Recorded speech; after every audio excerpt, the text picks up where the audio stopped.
अखिलगुरो भगवन्नमस्ते शिवाय नमः शिवलिंगाय नमः।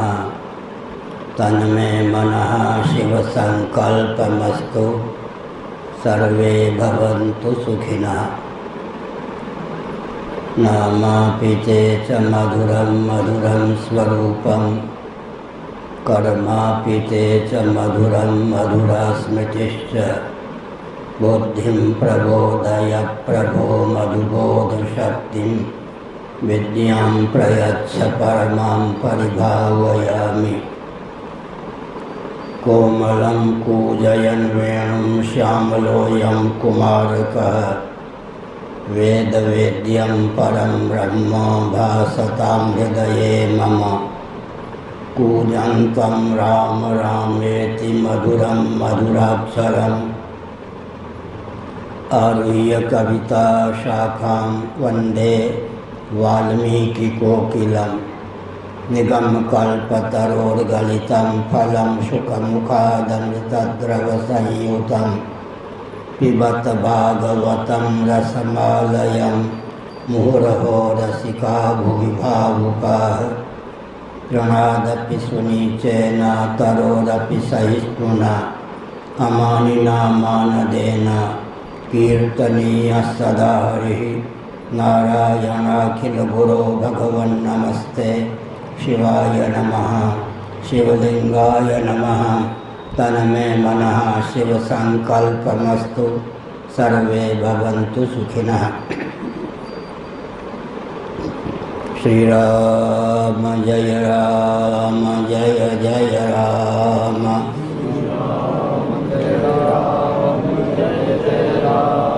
श्रीराम जय राम जय जय राम।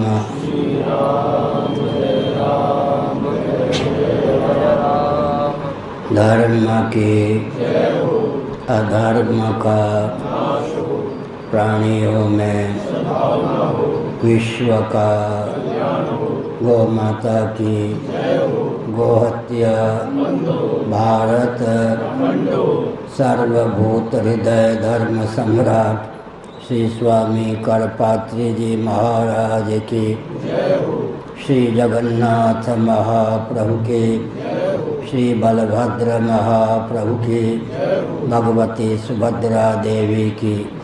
हर हर महादेव। श्री चैतन्य महाप्रभु का जन्मदिन होलिकोत्सव है।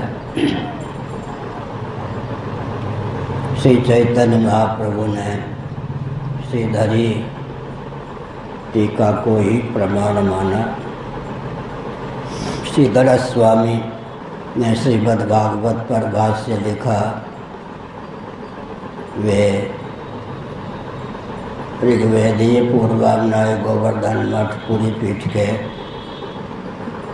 मान्य आचार्य पद को सुशोभित करने वाले महानुभाव रहे हैं।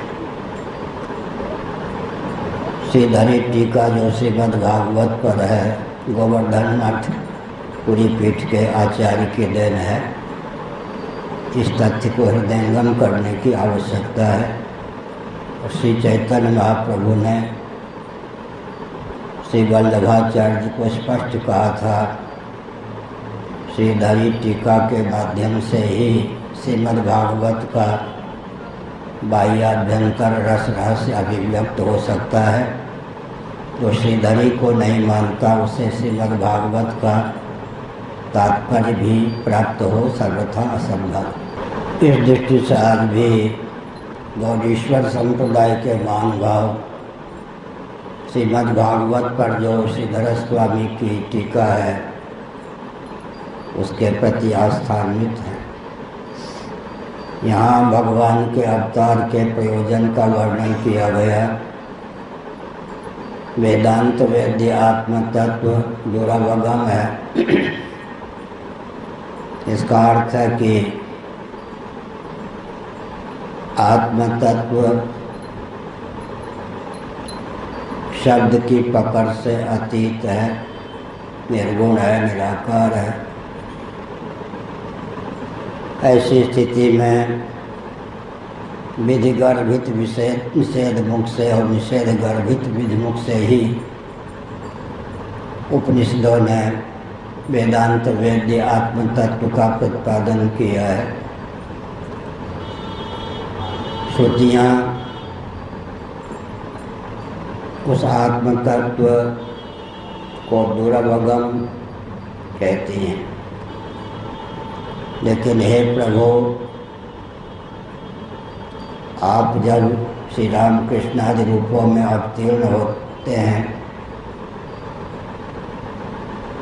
तो मानो वह दुर्वगम आत्म तत्व ही आपके रूप में नृत्य करता है, विविध प्रकार की लीला करता हुआ परिलक्षित होता है। तत्व तो वही है, लेकिन जो रस स्वप्रकाश है, भोग्य नहीं हो सकता, वह स्वप्रकाश अभोग्य रहता हुआ भी भोग्य हो जाता है।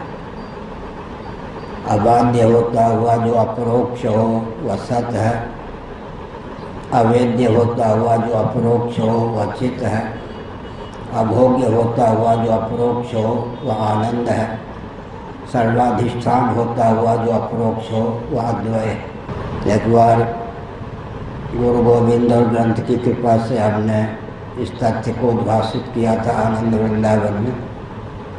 श्री वामदेव जी महाराज बड़े मुग्ध प्रमुदित हुए थे। अबाध्य होता हुआ अपरोक्ष होने के कारण आत्म तत्व सत्य है, अवेद्य होता हुआ अपरोक्ष होने के कारण चित्त है, अभोग्य होता हुआ अपरोक्ष होने के कारण आनंद है, सर्वाधिष्ठान होता हुआ अपरोक्ष होने के कारण अद्वय है। सदाद्वैत, चिदाद्वैत, आनंदाद्वैत वैदिक वाङ्मय का तात्पर्य है, सारांश। पंचदशी में 15 प्रकरण हैं। 15 प्रकरणों के माध्यम से ग्रंथकार ने सदाद्वैत, चिदाद्वैत, आनंदाद्वैत को ही सिद्ध किया है। विवेक, दीप और आनंद परक प्रकरण है। विवेक, दीप और आनंद, समस्त पंचदशी का अगर सारांश निकाला जाए, सदाद्वैत, चिदाद्वैत, आनंदाद्वैत, अद्वितीय सच्चिदानंद तत्व का नाम ही ब्रह्म है, परमात्मा है, भगवान है। जब कोई व्यक्ति भगवत भक्त परमहंसों के मुखारविंद से भगवत कथामृत का पान करता है तो उसके जीवन में अद्भुत दिव्यता की स्फूर्ति होती है। कथामृत के पान से देहेंद्रीय प्राणांतकरण में दिव्यता का संचार होता है और जीवन में एक विचित्र उल्लास की अभिव्यक्ति होती है। तब कथामृतम तप्त जीवनम, ताप से विनिर्मुक्त जीवन को प्राप्त करने की भावना से रसिक भगवत भक्तों के मुखारविंद से कथामृत का पान करना चाहिए। लोभ, भय, कोरी, भावुकता और अविवेक के चपेट से जिनका जीवन मुक्त है, जिनकी वाणी पर लोभ, भय, कोरी, भावुकता, अविवेक का किंचित भी प्रभाव नहीं है, ऐसे रसिक भक्त जिनका चित्त भगवत तत्व में रमा हुआ है, पगा हुआ है, भगवत रूप ही जो हो चुके हैं, उनके मुखारविंद से भगवत कथामृत का पान करने पर लोक में जो आकर्षण है, बहिर्मुखता का आधान करने की क्षमता है, उससे वे पार हो जाते हैं। यद्यपि यह जीवन नश्वर है, प्रामाणिक रीति से विचार करने पर दृश्य होने के कारण अचित जड़ है, भोग्य होने के कारण आनंद भी नहीं है, लेकिन काला कलूटा लोहा भी दाहक प्रकाशक अग्नि के संपर्क में आ जाने पर जैसे दाहक प्रकाशक हो जाता है, वैसे ही जो व्यक्ति अपने जीवन का देहेंद्रिय प्राणांतःकरण सहित स्वयं का उपयोग और विनियोग भगवत कथामृत के आस्वादन में करते हैं, भगवत तत्व के परिमार्गण में ही जिनके जीवन का उपयोग और विनियोग होता है, भगवत तत्व की अनुभूति के कारण जिनका जीवन बाह्य विषयों के आसक्ति से विनिर्मुक्त होता है, वे आनंद मात्र भगवत तत्व में अपने चित्त को रमाए रखने के कारण स्वयं आनंद स्वरूप होते हैं। सबके हितैषी हितज्ञ, हित करने में तत्पर और समर्थ होते हैं। सबका हितैषी हो, हितज्ञ हो, हित करने में तत्पर और समर्थ हो, यह तो भगवान का ही लक्षण है। लेकिन भगवत भक्तों में भगवत कथामृत के पान से इस प्रकार की दिव्यता अभिव्यक्त होती है कि भगवत भक्त सबके हितैषी, हितज्ञ, हित करने में तत्पर और समर्थ हो जाते हैं। प्रामाणिक रीति से तो स्वरूप को लेकर विभेद नहीं है। जीव, जगत और जगदीश्वर तीनों का मौलिक स्वरूप सच्चिदानंद तत्व ही वेदांत प्रस्थान के अनुसार सिद्ध है। अद्वेष्टा सर्वभूता नाम श्रीमद् भगवद गीता के 12वें अध्याय में जो सिद्ध भक्तों के लक्षण हैं, 14वें अध्याय में गुणातीत के लक्षण हैं, दूसरे अध्याय में स्थितप्रज्ञ के लक्षण हैं, और ब्रह्मभूत प्रसन्नात्मा न शोचति न कांक्षति 18वें अध्याय में भी जो सिद्ध भक्तों के, तत्वज्ञों के लक्षण हैं, उनका अनुशीलन करने पर यह तथ्य सिद्ध होता है। श्री कृष्णादि तो निरावरण ब्रह्म कहे जाते हैं। उनके जीवन में जो अद्भुत स्वभाव की स्फूर्ति है, सिद्ध भक्तों के जीवन में भी उसी अद्भुत स्वभाव की स्फूर्ति होती। अद्वेष्टा सर्वभूता नाम मैत्रा करुण एवं च, ये सब किसके स्वभाव हो सकते हैं? जो सर्व रूपों में भगवत तत्व को ही अभिव्यक्त समझता है, उसी के जीवन में किसी के प्रति राग या द्वेष हो यह संभव नहीं। भगवत तत्व से अधिष्ठित होने के कारण भगवत तत्व की ही विविध रूपों में अभिव्यक्ति होने के कारण भगवत तत्व ही जीवन और जगत का उदय स्थान, निलय स्थान, विलय स्थान होने के कारण सबकी भगवत रूपता ही सिद्ध है। विभिन्नता का मूल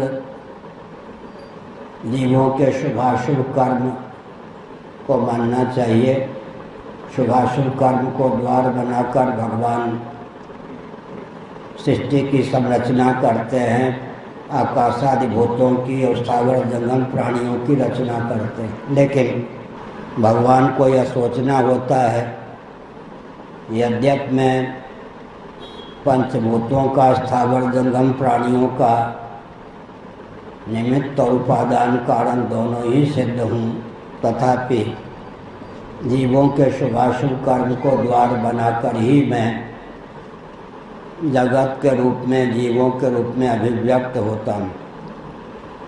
मानो भगवान को संतोष नहीं होता,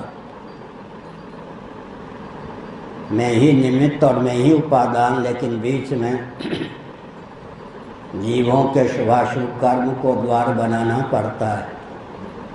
एक बंगाली बाबा थे, श्याम बगीचा में रहते थे। कैलाश की परंपरा के सन्यासी शिष्य थे। श्री हरि बुआ जी के संपर्क में आकर कट्टर भक्त हो गए थे और पुजुरिया बुआ जी महाराज के यहाँ विचित्र गाथा थी।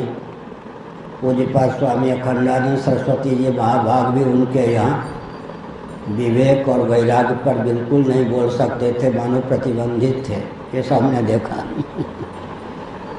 हरिवाजी का प्रभाव उनके भक्तों पर इतना पड़ा था, विवेक और वैराग्य नहीं, केवल भगवान की कथा सुनाइए, भगवद रस।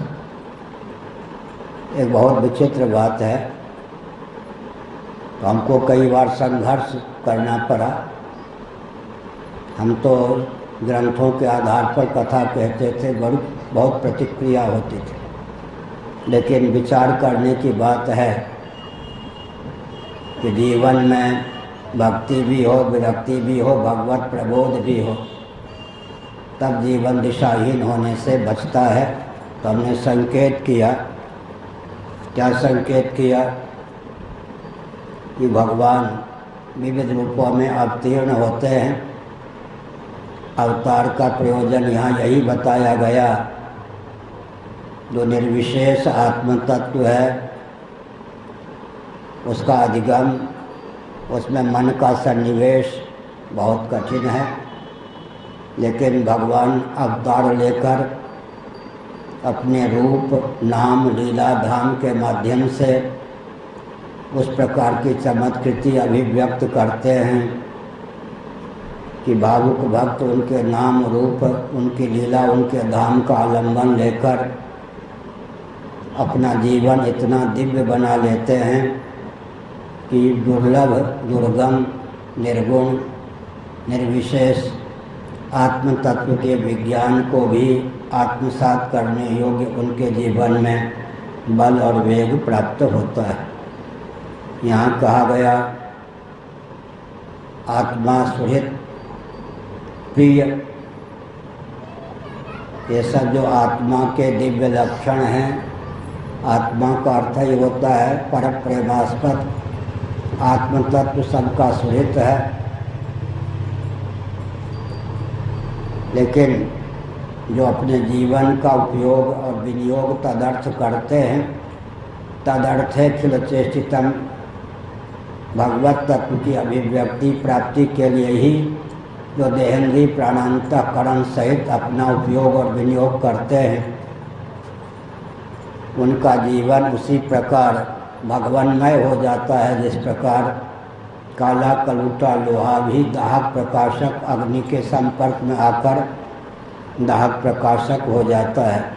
यद्यपि भगवान लीलावतार ग्रहण करते हैं, उनके नाम, उनके रूप, उनकी लीला, उनके धाम का सेवन करने पर भवबंधन की निवृत्ति होती है, आनंद की अभिव्यक्ति भी सुनिश्चित है।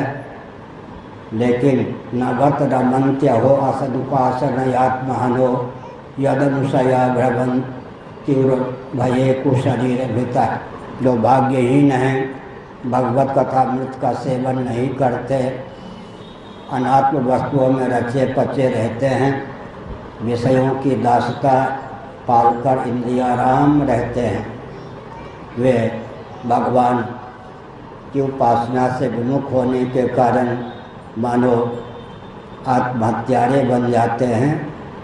मानव जीवन प्राप्त करके भी जन्म और मृत्यु की जो अनादि अजस्र परंपरा है उसी को प्रशस्त करते हैं। यहाँ पर खेद की बात प्रकट की गई, या खेद की बात है, बहुत कष्ट की बात है कि मानव जीवन प्राप्त करके भी वासनाओं के उच्छेद में जो अपने जीवन का उपयोग और विनियोग नहीं करते, भगवत तत्व के अनुसंधान में जो अपने जीवन का उपयोग विनियोग नहीं करते, वे पुनः कीट पतंगादि शरीरों को प्राप्त होते हैं, वृक्षादि शरीरों को प्राप्त होते हैं, जन्म और मृत्यु की अजस्र परंपरा का उच्छेद नहीं कर पाते। अतः गीता में कहा गया, यहैव तैर्जिता सर्गो ये साम साम्य स्थितम मनः निर्दोषम समम ब्रह्म तस्मात् ब्रह्मण ते स्थिताः। प्रामाणिक रीति से निरीक्षण परीक्षण करने पर सकल अनात्मक प्रपंच क्या है, विषम और सदोष, यहाँ वैज्ञानिक भी क्या करेंगे? विषम और सदोष ही अनात्मक प्रपंच को सिद्ध करेंगे। परीक्ष लोकान कर्म चितान। सृष्टि में जितने पदार्थ हैं सब विषम हैं और सदोष हैं। निर्दोष और सम तो केवल भगवत तत्व है, आत्म तत्व है, परमात्म तत्व है, जो भी कहें। न वत रमंत्य हो असदुपासनयात्महनो यदनुसया भ्रमंत्युर्भये कुशरीर भृतः। भगवत तत्व रसस्वरूप है। प्रामाणिक रीति से विचार करें तो आत्मा स्वयं रसस्वरूप ही है। ऐसा होने पर भी भगवत तत्व का अभिव्यंजक मानव शरीर प्राप्त होने पर भी जो इंद्रियाराम हैं, अनात्म वस्तुओं में ही जिनकी चित्तवृत्ति रची पची रहती है, वे इस मानव शरीर को प्राप्त करके भी जन्म और मृत्यु की अनादि अजस्र परंपरा का उच्छेद न करके जन्म और मृत्यु की अजस्र परंपरा के पोषक आत्महत्यारे ही सिद्ध होते हैं। श्रुतियाँ अपने शब्दों के माध्यम से मानो वेदना व्यक्त करती हैं। त्वदनुपथं कुलायमिदमात्मा सुहृत् प्रियवच्चरति तथोन्मुखे त्वयिहिते प्रिय आत्मनि च न बत रमन्त्यहो असदुपासनयात्महनो यदनुसया भ्रमन्त्युर्भये कुशरीरभृतः। कई बार हमने भावों को व्यक्त किया होगा। अभिव्यंग की अभिव्यक्ति अभिव्यंजक के अधीन होती है।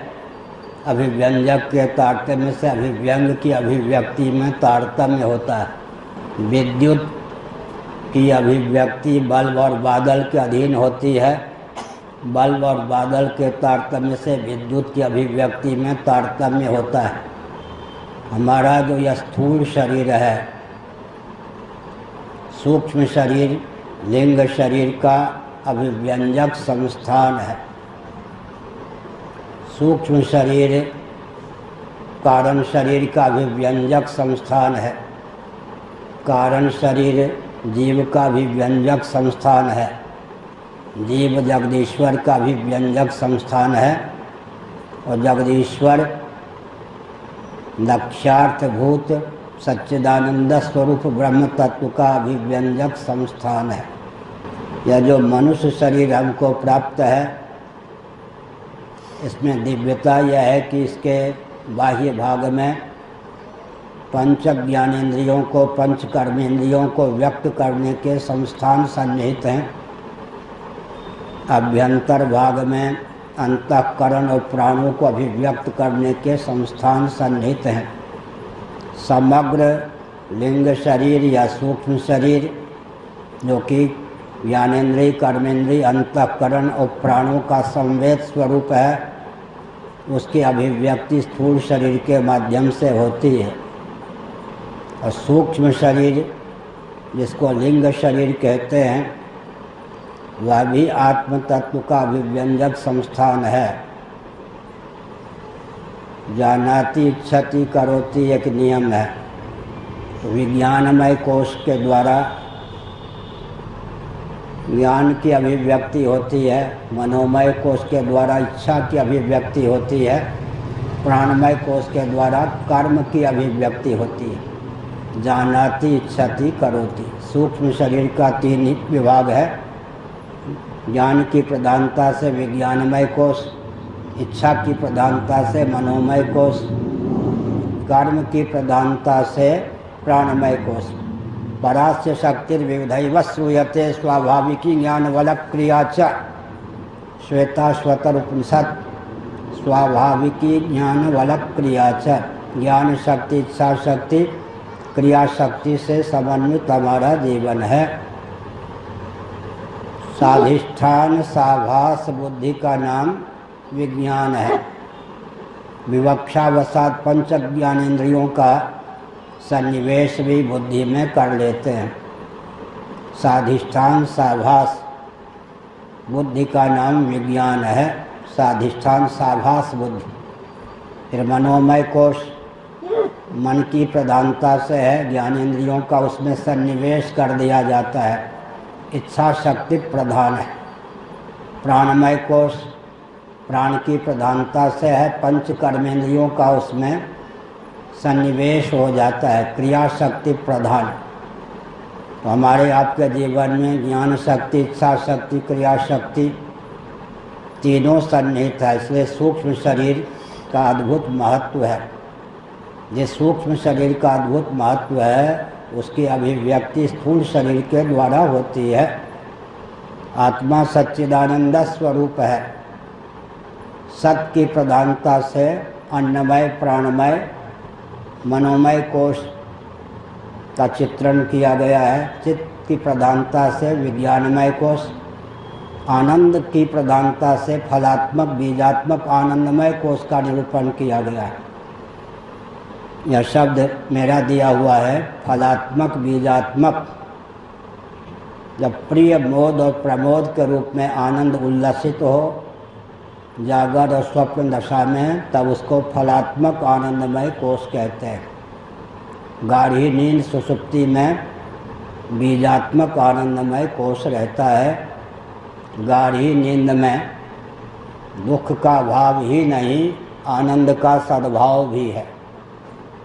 वैशेषिक इत्यादि प्रस्थान के अनुसार दुख का भाव गाढ़ी नींद में मान्य है, लेकिन विद्यारण्य स्वामी जी ने एक तथ्य उद्भाषित करते हुए कहा, प्रामाणिक रीति से सिद्ध हो जाए कि इस कक्ष में या मुख्य स्थल पर अंधकार नहीं है तो प्रकाश का सत्व अवश्य मानना पड़ेगा।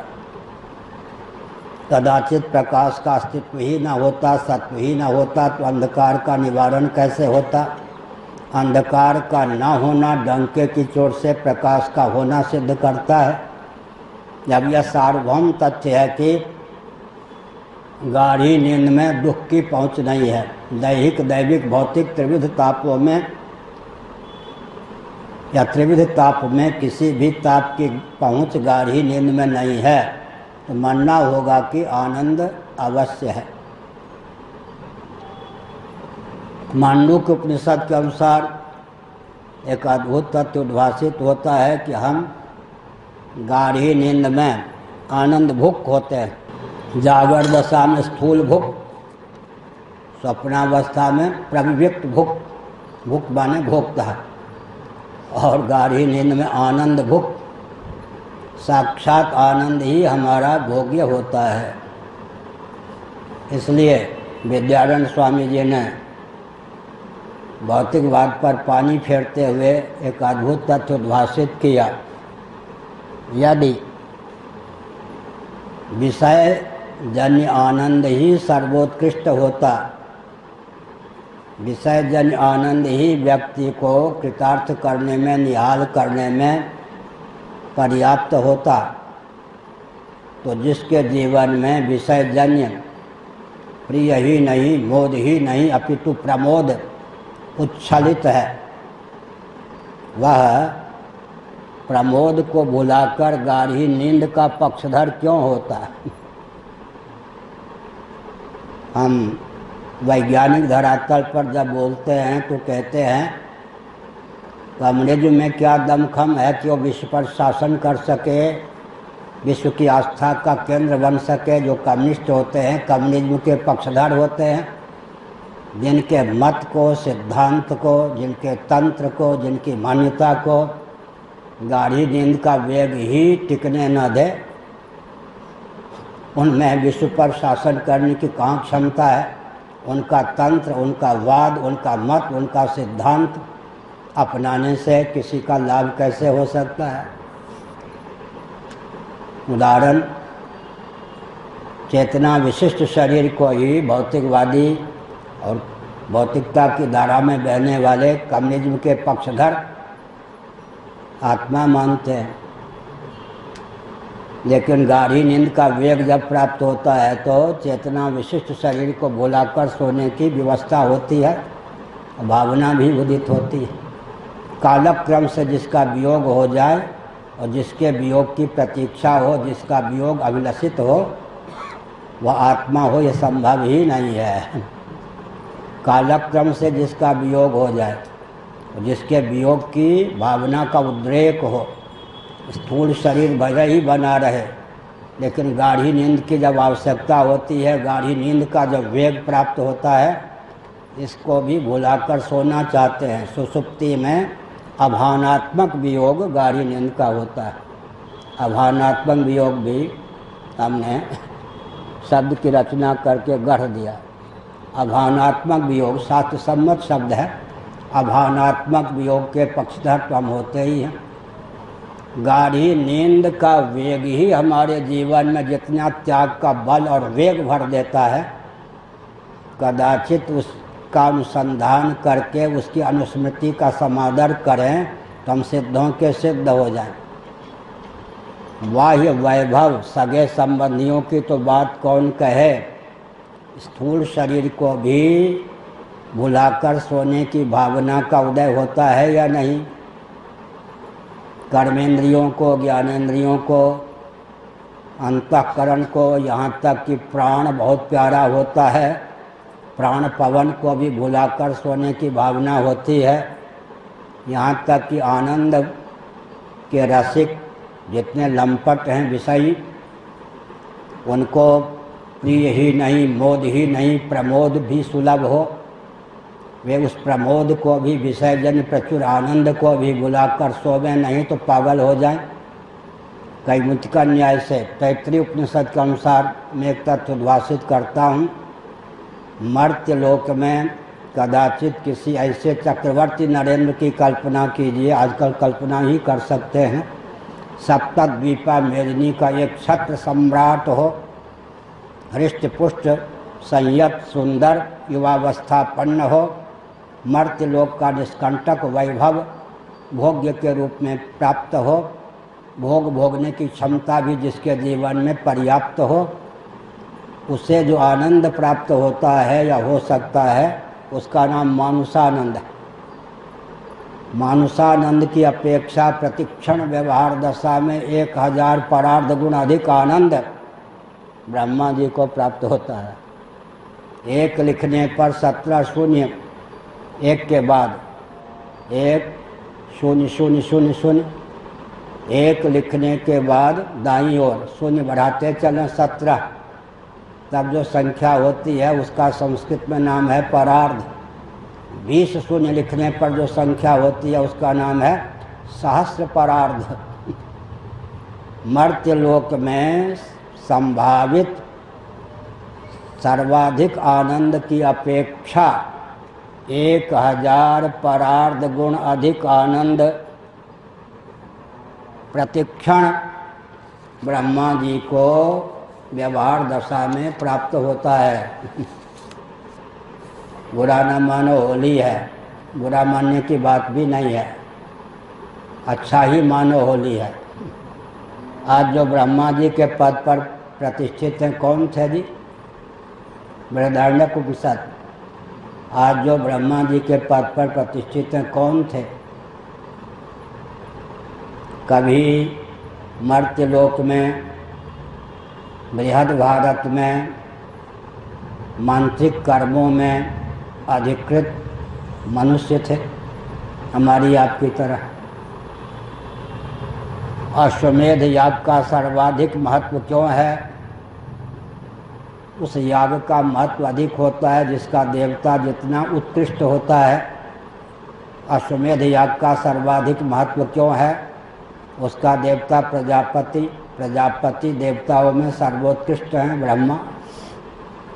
अश्वमेध याग के देवता ब्रह्मा हैं। कस्मै देवाय हविषा विधेमा, द्रव्य हवनीय सामग्री का नाम है द्रव्य, और देवता का समवेत स्वरूप ही यज्ञ है, याग है। मर्त्य लोक में हमारी आपकी तरह कोई मनुष्य थे पहले। आज जो ब्रह्मा जी हैं उन्होंने अश्वमेध याग, जिसके देवता स्वयं प्रजापति हिरण्यगर्भ, उनको लक्ष्य बनाकर अश्वमेध याग का अनुष्ठान किया, जिसके प्रभाव से आज वे ब्रह्मा जी के पद पर हैं। ध्यान गया। तो वेदादि शास्त्र सम्मत कर्मोपासना में क्या चमत्कृति। आजकल हम कहा करते हैं वेदादि शास्त्र सम्मत कर्म और उपासना को मत मानिए, भौतिक विधा से विकास को परिभाषित तो क्रियान्वित कीजिए, नरक और नारकीय प्राणियों का समुदाय ही विश्व होगा। फिर से कहूँ कि जितने भौतिकवादी हैं भौतिक विधा से विकास को परिभाषित और क्रियान्वित करें, परिणाम क्या होगा? मन कल्पित विधा से विकास को परिभाषित और क्रियान्वित करने पर नरक और नारकीय प्राणियों का समुदाय ही विश्व हो सकता है। चतुर्दश भुवनात्मक ब्रह्मांड में जहाँ कोई चमत्कृति है वेदादि शास्त्र सम्मत कर्म और उपासना के कारण है जी। अर्थशास्त्र पर भी आजकल हम बहुत बोल रहे हैं, क्योंकि पूरा समाज अर्थ की ओर लट्टू है, उसी के पीछे भग रहा है। 99% अर्थ का स्रोत तो पता ही नहीं है भौतिकवादियों को, हो भी नहीं सकता। वेदादि शास्त्र सम्मत कर्म उपासना को न माने तो 99% अर्थ के स्रोत का विज्ञान ही नहीं हो सकता। भौतिक विधा से तो केवल 1% अर्थ के स्रोत का ज्ञान होता है। श्री सूक्तम के अनुसार पृथ्वी अर्थ है, जल अर्थ है, तेज अर्थ है, वायु अर्थ है, आकाश अर्थ है। परम अर्थ परमात्मा की जो भी अभिव्यक्ति है उसका नाम अर्थ है। अंग्रेजी वाले पृथ्वी को अर्थ ही बोलते हैं कि हमारी नकल है, अनुकृति है। संस्कृत की दृष्टि से श्री सूक्तम की अनुकृति है, नकल है। पृथ्वी अर्थ है, जल अर्थ है, तेज अर्थ है, वायु अर्थ है, आकाश अर्थ है। परम अर्थ परमात्मा की जो भी अभिव्यक्ति है सब अर्थ ही अर्थ है। 99% अर्थ का स्रोत विलुप्त है भूमंडल पर, क्योंकि वेदादि शास्त्र सम्मत कर्म और उपासना को अपनाए बिना 99% अर्थ के स्रोत का ज्ञान ही नहीं हो सकता है। ऊपर चलें। भुवस्व महाजन तप सत्यम, इन लोकों की संरचना, इन लोकों में उत्तरोत्तर जो विभूति, वैभव, धन, समृद्धि की अधिकता है, प्रचुरता है, किसका परिणाम है जी? वेदादि शास्त्र सम्मत कर्मकांड उपासना का परिणाम है या नहीं? आजकल लोग कह सकते हैं रॉकेट, कंप्यूटर, एटम, मोबाइल के युग में वेदादि शास्त्रों को क्यों माने? नास्तिकता का तांडव नृत्य है या नहीं? उनके हजारों क्यों, हम लोगों के एक क्यों के आगे सब दब सकते हैं। यूँ माने, अगर वेदादि शास्त्रों को नहीं मानेंगे तो चेतना विशिष्ट शरीर ही आत्मा है। यहीं तक आपकी प्रज्ञा शक्ति, प्राण शक्ति सीमित रहेगी। देह के नाश से जीवात्मा का नाश नहीं होता, देह के भेद से जीवात्मा में भेद की प्राप्ति नहीं होती। एक ही दृष्टांत के बल पर नास्तिक शिरोमणि को भी आस्तिक बनाया जा सकता है। कल्पना कीजिए 75 वर्षों की आयु जो पूर्ण कर चुके हैं, 1 वर्ष की सीमा में कदाचित 10 स्वप्न ही उन्होंने देखा हो, तो 75 वर्ष की सीमा में, 75 वर्षों की सीमा में 750 स्वप्न के शरीर उनके नष्ट हो गए या नहीं? लेकिन वो अपना नाश तो नहीं मानते, सिद्ध हो गया ना। देह के भेद से जीवात्मा में भेद की प्राप्ति नहीं होती, देह के नाश से जीवात्मा में भेद प्राप्त नहीं होता। इसका अर्थ क्या हुआ? इसका अर्थ क्या हुआ? देह के भेद से जीवात्मा में भेद की प्राप्ति नहीं होती, देह के नाश से जीवात्मा का नाश नहीं होता। कभी कभी हम बोलते हैं साल में 2-4 बार, कहीं भगवत कृपा से, वृंदावन धाम की कृपा से हमको आपको 5 मिनट के लिए ही दिव्य चक्षु की प्राप्ति हो जाए। हम केवल एक संकल्प करें इस दिव्य चक्षु के बल पर अनादिकाल से अब तक मैंने जितने शरीरों को सब बना दिया है, मेरे द्वारा त्यागे गए उन सब शरीरों का मुझे एक कालावच्छिन्न दर्शन हो तो क्या होगा? मोहक जी क्या होगा? एक एक जीव के द्वारा त्यागे गए शरीरों से कोटि कोटि ब्रह्मांड कट जाए। अनादि और अनंत में गणित की गम नहीं, गति नहीं।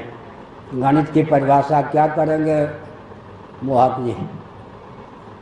गणे की गणना अगणित की लक्षणा का नाम गणित है।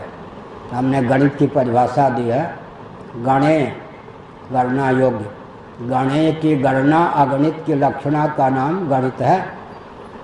अनादि और अनंत में लिखी लीजिए, गणे की गणना अगणित की लक्षणा का नाम गणित होता है।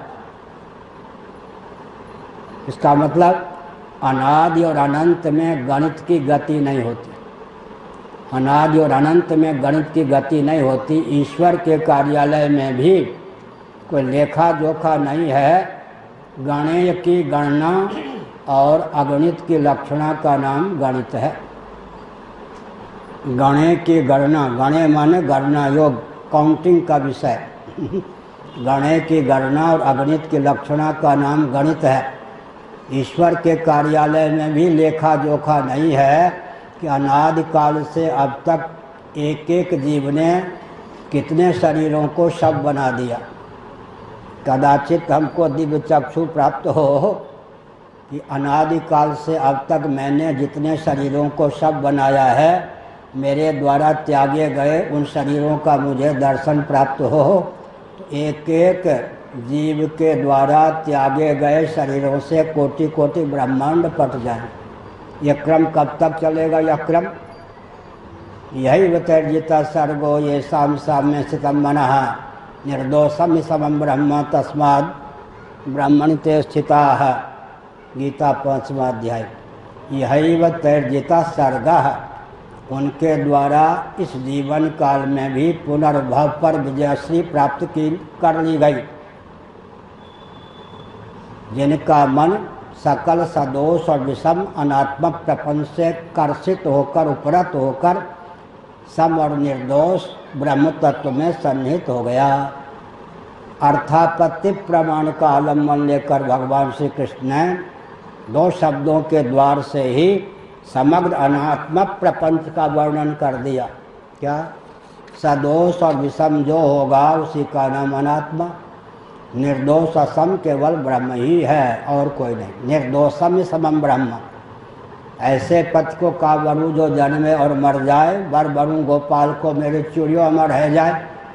इसका मतलब वर्णीय है, कवनीय है, भजनीय है, रमणीय है तो एकमात्र वेदांत वेद्य भगवत तत्व ही, जो निर्दोष और सम है, सम और निर्दोष है।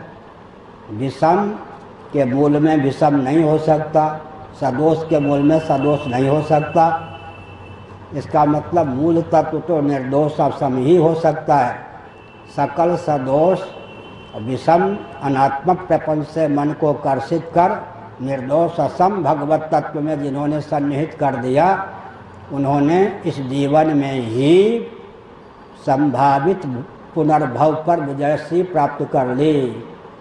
भगवत पाद शिवावतार शंकराचार्य महाभाग ने मणिरत्न माला, जिसका दूसरा नाम है प्रश्नोत्तरी, उसमें कई प्रश्नों को उपस्थापित किया, लेकिन दो प्रश्न अत्यंत महत्वपूर्ण।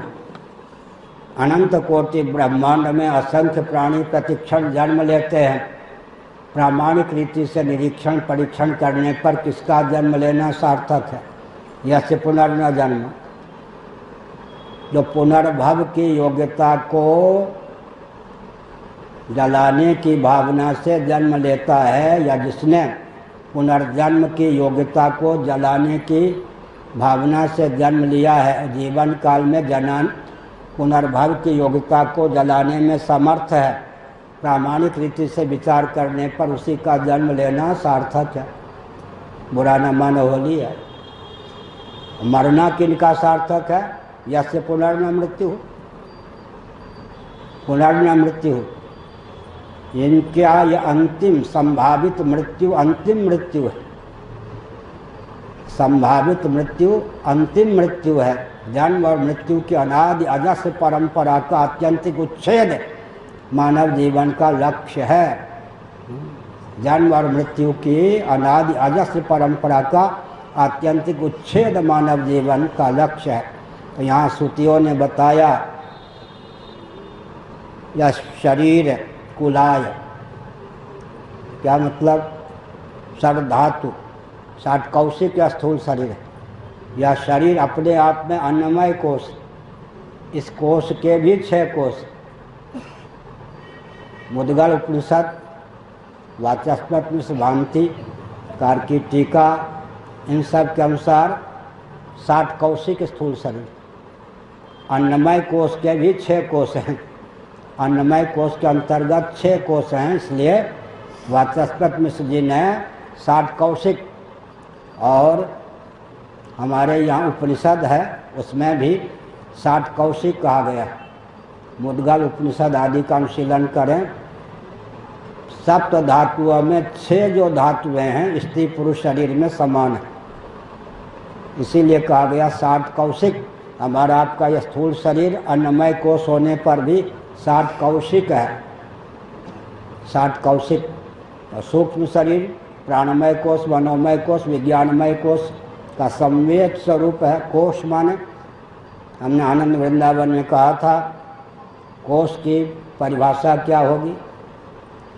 अमर कोश, वो भी कोश है। कोशागार, वो भी कोश है। कोश की निबंधक होता हुआ जो अभिव्यंजक हो, पहले कहेंगे अभिव्यंजक होता हुआ जो निबंधक हो उसका नाम कोश।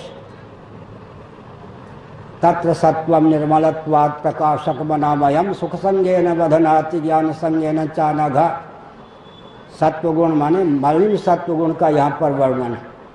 निर्मलत्वात् प्रकाशकम अनामयम् तथापि सुख संगेन बधनाति ज्ञान संगेन, अभिव्यंजक होता हुआ आच्छादक हो, उसका नाम कोश। अन्नमय प्राणमय मनोमय कोश आत्मा की सत्ता के अभिव्यंजक होते हुए क्या है? आच्छादक। अन्नमय कोश, प्राणमय कोश, मनोमय कोश सापेक्ष हम अपनी सत्ता मान लेते हैं तो यह आच्छादक हो गए। विज्ञानमय कोश आत्मा की चिद रूपता का अभिव्यंजक है, लेकिन आच्छादक क्यों है? विज्ञानमय कोश सापेक्ष हम अपनी चिद रूपता मान लेते हैं, आच्छादक हो गए। फलात्मक बीजात्मक आनंदमय कोश आनंद का अभिव्यंजक होता हुआ आच्छादक है, अभिव्यंजक भी है, लेकिन हम अपना आनंद आनंदमय कोश सापेक्ष मानते हैं। जब हम स्वयं को सच्चित आनंद मान लेते हैं और पंच कोशों को अभिव्यंजक संस्थान मानते हैं, तब ये पंच कोश अभिव्यंजक ही रह जाते हैं, आच्छादकता का अपनोदन हो जाता है, तब जीवन मुक्त हो गए। बद्ध किसको कहते हैं?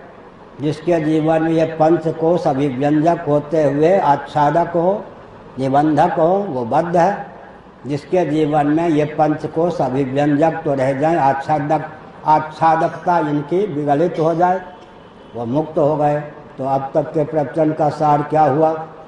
श्रुति ने कहा देहेंद्रीय प्राणांतकरण से युक्त जीवन पा करके भी, मानव जीवन प्राप्त करके भी अगर किसी ने स्वयं को इंद्रियाराम विषय लंपट ही बना दिया तो मानो पुनर्भव का पक्षधर होने के कारण उसने अपना विनाश कर लिया। हम चाहें तो यह शरीर ज्ञानायतन भी है, भोगायतन भी है, कर्मायतन भी है।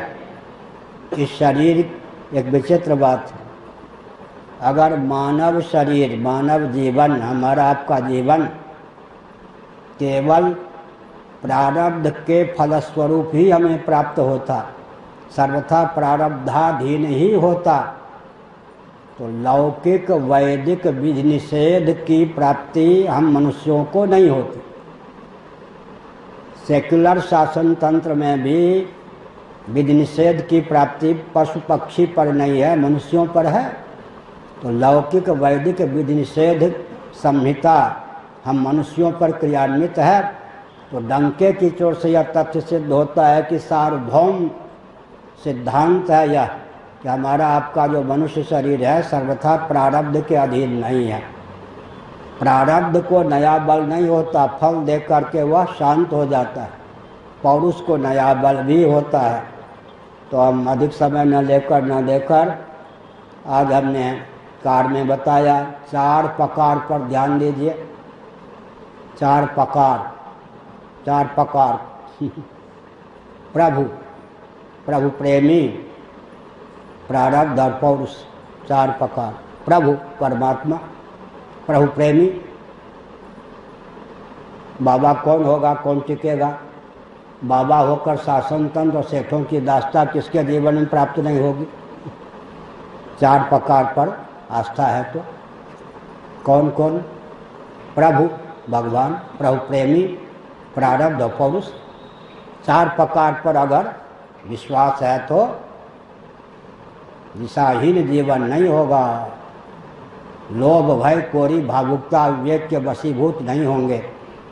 जीवन किस बाबा का बढ़िया कल कुशल निकल जाता है। वो 4 प्रकार के राशि को समझता है। प्रभु प्रेमी, प्रारब्ध और पौरुष, 4 प्रकार को समझें। जीवन में दास्ता नहीं आएगी सेठों की, शासन तंत्र की। सेठ और शासन तंत्र बड़े विचित्र हैं ये सब, बुरा न मानो, होली है। अब रामदेव बाबा और कौन है वो, रविशंकर जी, दोनों में रकार है। जब से केंद्र में भाजपा की सरकार हुई, बोलती बंद हो गई।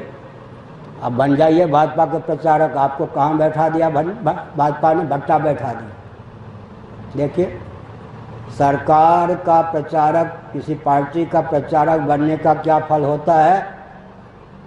मौनी बाबा बना दिए गए। धन ले लीजिए, मान लीजिए, मुँह मत खोलिए, हो गया ना, नष्ट कर दिया जीवन को। क्या बड़ी विचित्र बात है। इसलिए हमने संकेत किया। क्या संकेत किया? किसी भी दल के पक्षधर न बने। अपनी वाणी पर लोभ भय कोरी भावुकता विवेक का प्रभाव न पड़ने दें।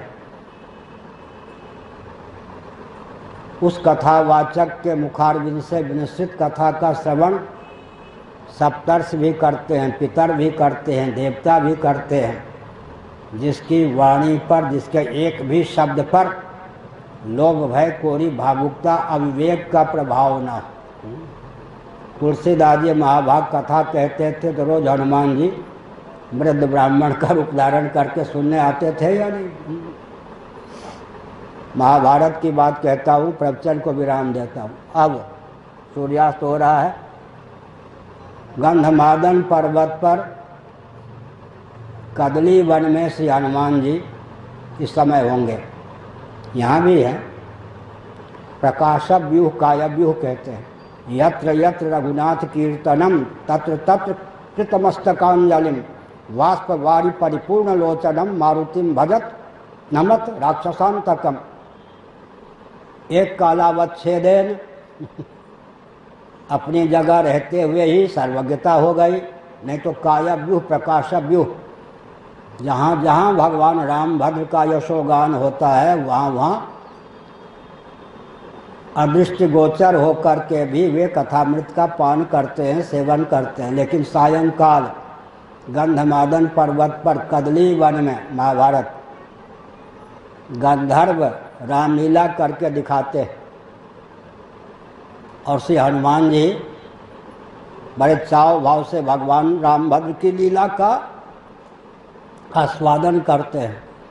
तो लोभ भय कोरी भावुकता विवेक के वशीभूत अगर वाणी नहीं है, ऐसे कथावाचक के मुखारबिंद से विनिश्चित कथा का पान देवता पितर आदि भी करते हैं, ऋषि मुनि भी करते हैं।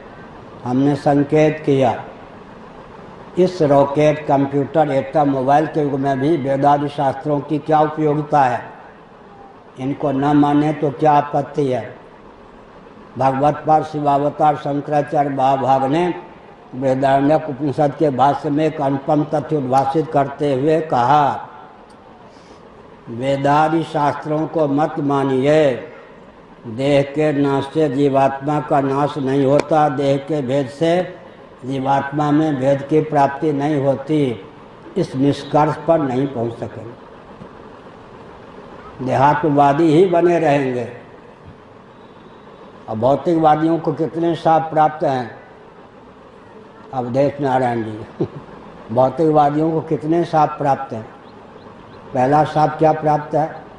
अरे वो भौतिकवादी एक, अरे वो भौतिकवादी भेद का तुम सदुपयोग नहीं कर सकते, निर्भेद परमात्मा तक पहुंच नहीं सकते। क्यों आज इस समय भी त्रयंबक जी की कथा की जरूरत क्यों है? हम लोग जो बोलते हैं इसकी जरूरत क्या है? भौतिकवादियों को शाप प्राप्त है। क्या प्राप्त है? जितने भौतिकवादी हैं भेद का सदुपयोग नहीं कर सकते। कोई भौतिकवादी ला के दिखाइए जो भेद का सदुपयोग कर सकता हो। और भेद के मूल में भेद हो नहीं सकता। निर्भेद परमात्मा तक मन को पहुंचा नहीं सकते और भेद का सदुपयोग नहीं कर सकते। ये भौतिकवादियों को शाप प्राप्त है। और क्या शाप है भौतिकवादियों को? लीजिए, 100 सुनार की तो एक लुहार की। भौतिकवादी क्या हम लोगों पर आक्षेप करेंगे? एक भी प्रश्न का उत्तर भौतिकवादियों के पास नहीं है। आप वेदांत शास्त्र को मत मानिए और कृपा करके अपनी ज्ञान शक्ति क्रिया शक्ति को उन्नत करके दिखा दीजिए, नहीं कर सकते। और अगर ज्ञान में चमत्कृति लानी है, दिव्यता लानी है, कर्म में चमत्कृति लानी है, दिव्यता लानी है, तो वेदांत शास्त्र को मानना ही पड़ेगा जी क्या? वेदांत शास्त्र को जो स्वीकार नहीं करेगा वो देहात्मवादी होकर रहेगा। जो देहात्मवादी होगा उसकी प्रज्ञा शक्ति प्राण शक्ति अत्यंत संकीर्ण होगी। ज्ञान को कर्म को विकसित करना तब तक संभव नहीं है जब तक वेदांत शास्त्रों को न माने। और भौतिकवादियों को यह भी शाप प्राप्त है। क्या शाप प्राप्त है? भेद का सदुपयोग नहीं कर सकोगे, निर्भेद परमात्मा तक पहुंच नहीं सकोगे। पृथ्वी पानी प्रकाश पवन ऊर्जा के स्रोत ये भेद हैं या नहीं? ऐसे गड्ढे में डाल दिया इनका उपयोग करके कि कोरोना निकाल दिया। पृथ्वी क्षुब्ध है कुपित है, जल क्षुब्ध है कुपित है, अग्नि क्षुब्ध है कुपित है, वायु क्षुब्ध है कुपित है। ऊर्जा के चारों स्रोतों को आधुनिक ढंग से विकास को परिभाषित और क्रियान्वित करके क्षुब्ध और कुपित कर दिया। अब भौतिकवादी घुटना टेक दिया या नहीं? भौतिकवादी कहें बाबा जी शंकराचार्य जी आपकी क्या उपयोगिता है, तो हम क्या कहेंगे? साल में 2-4 बार बोलता हूँ जब चोरी चढ़ जाती है तब। हमको 7वें गुफा में बंद कर दो। गुफा के अंदर गुफा, उसके अंदर गुफा, उसके अंदर गुफा, 7वें गुफा में बंद कर दो। कहीं मुर्दाबाद नहीं, कहीं कुछ नहीं, चूचा नहीं बोलूँगा। लेकिन भौतिक विधा से विकास को परिभाषित और क्रियान्वित करके विकास के नाम पर तिल भर भी संसार को आगे खिसका दो, हम समझेंगे हमारी उपयोगिता नहीं। क्या? हमारी उपयोगिता नहीं है। ध्यान गया कहाँ से बोल रहा हूँ? उपनिषद आख्यायिका है, इतिहास नहीं। सबों ने कहा बुरा न मानो होली है। ये जो प्राण है ना शरीर में, इसकी कुछ उपयोगिता समझ में नहीं आती। खाता पीता तो है, इसकी क्या उपयोगिता है? एक एक इंद्रिय ने कहा हमारी यह उपयोगिता, नेत्र के बिना सब अंधे। कान ने कहा कान के बिना मेरे बिना सब बहरे। संवाद चला। मन ने कहा अमनस्क मेरे बिना।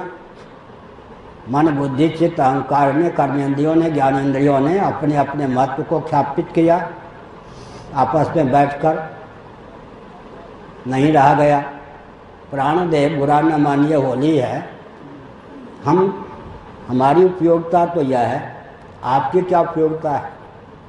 बड़े जो होते हैं वो सहिष्णु होते हैं।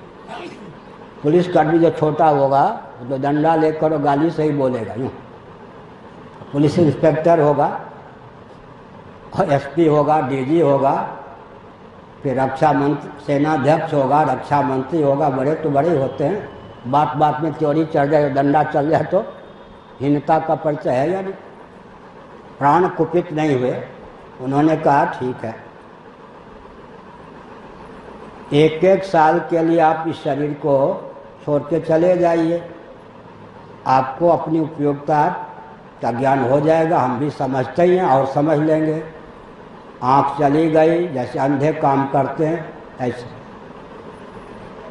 मन चला गया, अमनस्क जैसे काम करते हैं।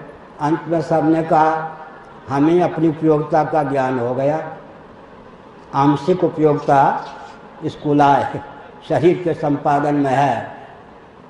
प्राण ने कहा हमारी उपयोगिता देखना चाहते हैं, हम चले संभालो घर को हम चले संभालो घर को। मोदी जी, शंकराचार्य, हम लोग चले, अब आप आज राष्ट्र को संभालिए। नहीं संभाल सकते।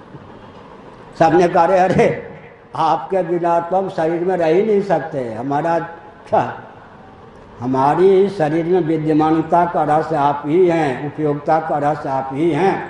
तो हमने संकेत किया वेदादि शास्त्रों को क्यों माने। अपनी ज्ञान शक्ति और क्रिया शक्ति को अगर उन्नत करना है तो वेदादि शास्त्रों को मानना पड़ेगा। एक बात हुई है नहीं। वेदादि शास्त्रों को क्यों माने जी। किसी भी भेद का सदुपयोग वेदादि शास्त्रों को माने बिना नहीं कर सकते। तो निर्भेद तक मन को पहुंचा नहीं सकते। जो करना था कर लिया, पाना था पा लिया, जानना था जान लिया। इस तथ्य का अधिगम वेदादि शास्त्र के बिना हो ही नहीं सकता है। और एक विचित्र बात है, उत्पत्ति स्थिति समृद्धि निग्रह अनुग्रह, ये पंच कृत्य हैं, वेदादि शास्त्रों के बिना इनका ज्ञान हो ही नहीं सकता। इनका ज्ञान नहीं होगा पशुतुल्य भी जीवन नहीं रह जाए। सकल ज्ञान विज्ञान का स्रोत क्या है जी। वैज्ञानिक क्या आविष्कार करेंगे। उत्पत्ति स्थिति समृद्धि माने संहार निग्रह अनुग्रह पंचकृत्य है ना, शीतोपनिषद। उत्पत्ति की प्रधानता पृथ्वी में, स्थिति की प्रधानता जल में, समृद्धि या संहार की प्रधानता अग्नि में, निग्रह या तिरोधान की प्रधानता वायु में, अनुग्रह की प्रधानता आकाश में। पंचकृत्य के निर्वाहक भगवान है या नहीं। सृष्टि का विज्ञान, उत्पत्ति स्थिति समृद्धि निग्रह अनुग्रह। तो वेदादि शास्त्रों को माने बिना तो एक क्षण भी जीवन चल नहीं सकता, टिक नहीं सकता। कहीं भी कोई अगर सुसंगति है तो वेदादि शास्त्रों के कारण। 2 मिनट कह के मैं भाव को विराम देता हूँ। मनुस्मृति को लोग गाली देते थे, अब 2 महीने से 4 महीने से गाली देना छोड़ दिए। क्यों छोड़ दिए। पूरा विश्व, कहीं से कोई मनुस्मृति के ऊपर टीका टिप्पणी अब आती नहीं है। क्यों नहीं आती है। हमने एक प्रश्न उठाया, क्या उठाया।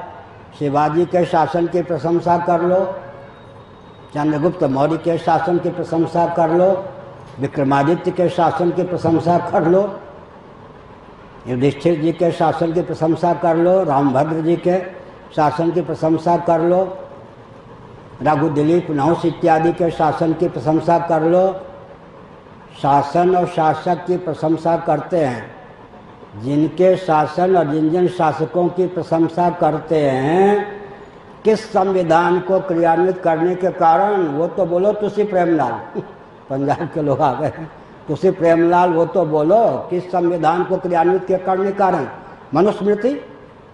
अंग्रेजों के शासन काल में भी प्रशंसा के पात्र अंग्रेज जितने अंशों में बने, उसका कारण मनुस्मृति का क्रियान्वयन हो गया ना। तो शासक की आप प्रशंसा करते हैं, शासन की प्रशंसा करते हैं, जिस संविधान को क्रियान्वित करने के कारण वे प्रशंसा के पात्र हैं, उसका नाम लेने में नानी मरती है क्या होली है, मनुस्मृति है या नहीं। इसका मतलब पूरा विश्व मनुस्मृति को मानेगा। तो हमने संकेत किया सज्जनों, इस भौतिकता के तांडव नृत्य में भी विश्व को स्वस्थ दिशा देने की क्षमता वेदादि शास्त्रों में ही सन्निहित है। और अगर वेदादि शास्त्र की उपयोगिता समझनी हो तो देह के भेद से जीवात्मा में भेद नहीं होता, देह के नाश से जीवात्मा का नाश नहीं होता। इस सिद्धांत को निकाल लीजिए, न कर्म कांड, न उपासना कांड, न ज्ञान कांड, विकास का कोई प्रश्न ही नहीं रहेगा। इसलिए इस भयंकर कलिकाल में भी, रॉकेट, कंप्यूटर, एटम, मोबाइल के युग में भी। और दूसरी बात है, उत्पत्ति स्थिति संहार निग्रह अनुग्रह का ज्ञान हम वापस लेते हैं। अगर आप वेदादि शास्त्र को मानते हैं तो सृष्टि का विज्ञान तो यही है ना, उत्पत्ति स्थिति संहार निग्रह अनुग्रह। एक क्षण भी जीवित रहकर दिखा दीजिए, एक आविष्कार करके दिखा दीजिए। तो आज के प्रवचन का सार निकला, यद्यपि यह जीवन नश्वर है, लेकिन स्थूल सूक्ष्म कारण शरीर का, अन्नमय प्राणमय मनोमय विज्ञानमय आनंदमय कोश का अगर हम तदर्थ भगवदर्थ उपयोग करें तो जीवन सार्थक हो सकता